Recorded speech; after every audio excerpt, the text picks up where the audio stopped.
I'm from USA, Washington, D.C. It has been empowering because finally I'm seeing a women's agenda. I'm seeing women say that we have to have sexual and reproductive health rights, that we cannot keep being in positions where we're vulnerable, where we're not having access to information. People think that women, particularly women once they become HIV positive, that they don't need to have access to sexual health and reproductive health rights because women shouldn't have children or women shouldn't have sex.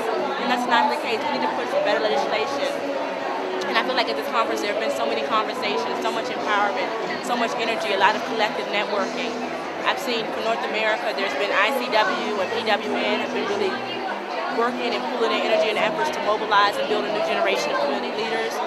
Also, it's been good because a lot of countries across Africa who haven't been represented at conferences like this before are out, they're present, their voices are loud, and I'm seeing a lot of negative, positive. We now would like to hear from Ebony Johnson, who is with ICW North America. She works with Family Connections, which is a PART program focused on women living with HIV, and she's currently working on community dialogues with women living with HIV and domestic violence providers to increase linkages, expand support, and ensure safety. Ebony? Good morning. Gender inequity continues to be at the helm of HIV and domestic violence. The messages that we give to young women are often messages of being chaste, being abstinent, and the messages that go out to young men are often of being wild and being very sexual beings.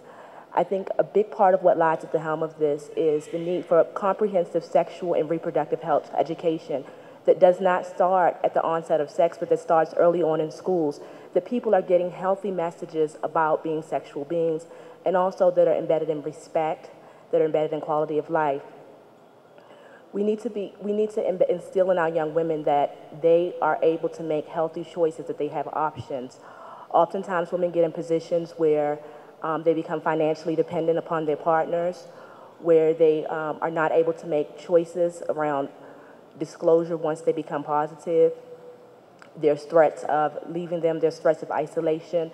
So we have to make sure that we have a support network built not only from within the HIV provider community, but also within domestic violence support. Oftentimes domestic violence workers have a unique relationship with women that put them in a position to be able to advocate. So we need to make sure that we're reaching out to those domestic violence workers, that they are being trained properly, and that they understand the correlation between HIV and domestic violence. In the last set of slides, you saw that women who are often in relationships where domestic violence is prevalent are not making decisions, and their decision making,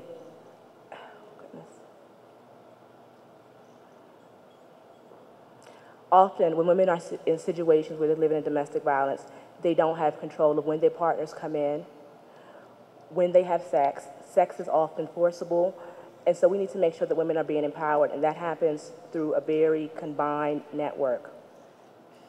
Thank you.